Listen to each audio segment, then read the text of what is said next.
안녕하세요. 최태용입니다. 오늘은 프리마켓에서 18% 이상 상승하고 있는 미국 주식 마이크론 테크놀로지 확인해 보도록 하겠습니다. 미국 주식답게 시가총액이 140조 원이 넘는 대형 주식이 18% 이상 점프하고 있는데, 최근 엔비디아를 대장으로 AI와도 관계가 깊은 마이크론 테크놀로지가 도대체 뭐하는 기업이고 왜 오늘 프리마켓에서 18% 이상 상승하고 있는지 확인해 보도록 하겠습니다.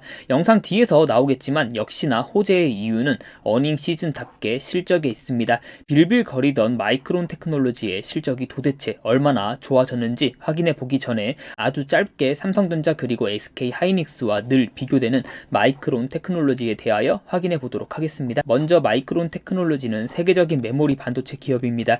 우리나라 한국의 자랑스러운 삼성전자 그리고 SK 하이닉스와 함께 D램 시장에서 3강으로 불리고 있는 기업입니다. 하지만 보시는 것처럼 삼성전자와 SK 하이닉스에 밀려 마이크론 테크놀로지는 D램 시장에서 3위 하고 있습니다. 매출로 봐도 2위 하이닉스와 꽤 차이가 큼을 확인할 수 있습니다. 하지만 3위 마이크론과 4위와의 격차는 비교가 무색할 정도로 차이가 크기 때문에 왜 삼성전자, SK 하이닉스 그리고 마이크론이 D램 시장의 3강이라고 불리는지 확인할 수 있습니다. 오늘 마이크론의 18% 상승은 D램 매출의 영향도 크지만 더 중요한 건 HBM에 있습니다.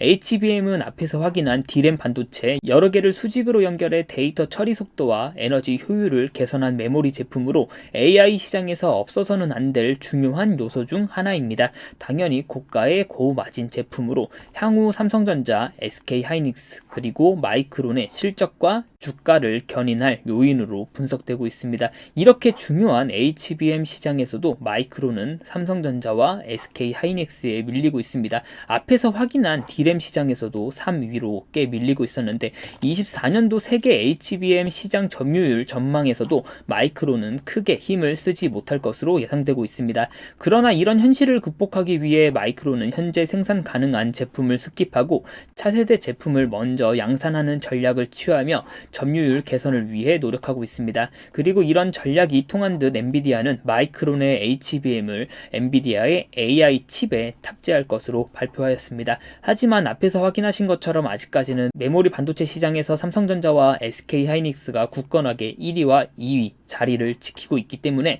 3월 21일 오늘 삼성전자와 SK 하이닉스가 엔비디아발 호재로 상승한 것처럼 국내 기업이지만 삼성전자와 하이닉스가 조금 더 좋아 보이기도 합니다. 이제 본격적으로 마이크론 테크놀로지의 2분기 실적 확인해 보겠습니다. 마이크론은 매출 발표에 신이라도 난 것처럼 2분기 실적을 아주 크고 당당하게 실적 보고서에 올려놓았습니다. 한 하로 7조 7천억 원의 매출을 기록했으며 이는 전분기 대비 23% 성장하였으며 전년도 동기 대비 58% 이상 성장한 실적입니다. 아주 크게 발표할 좋은 실적입니다. 그러면 매출보다 더 중요한 영업이익과 순이익, 알맹이 확인해 보도록 하겠습니다. 한눈에 봐도 전분기와 전년도 동기 대비 아주 개선되었음을 확인할 수 있는데 조금 더 직관적으로 확인하기 위해 한화로 가져와 봤습니다. 매출은 앞에서 확인하신 것처럼 전분기 그리고 전년도 동기 대비 아주 크게 성장한 매출을 확인하실 수 있고 영업이익과 순이익 확인해 보도록 하겠습니다. 23년도 2분기 그리고 24년도 1분기 모두 영업이익과 순이익은 박살 났던 것을 확인하실 수 있습니다. 각각 1조 5천억 원의 적자 그리고 전년도 동기는 3조 원이라는 큰 적자 손실을 기록한 마이크론입니다. 하지만 오늘 발표된 24년도 2분기의 실적은 흑자 전환하여 영업이익은 약 2,500억 원, 순이익은 1조 원으로 시가총액이 140조 원이 넘는 마이크론 테크놀로지이지만 18% 이상 상승하는 게 납득이 가는 실적을 가져왔습니다. 현금 흐름표와 자산 대비 부채 지표를 확인해봐도 아주 좋은 마이크론입니다. 사실 앞에서 확인하신 적자를 보던 기간에도 현금 흐름표와 부채 자체는 나쁘지 않았습니다. 늘 현금성 자산은 10조 원 의 규모를 유지하고 있었으며 자산 대비 늘 양호한 부채를 유지하였습니다. 장기 부채가 약 1조 원 수준 증가했지만 이는 대만 공장 캐파 증설에 사용된 것으로 확인되며 건강한 부채라고 생각됩니다.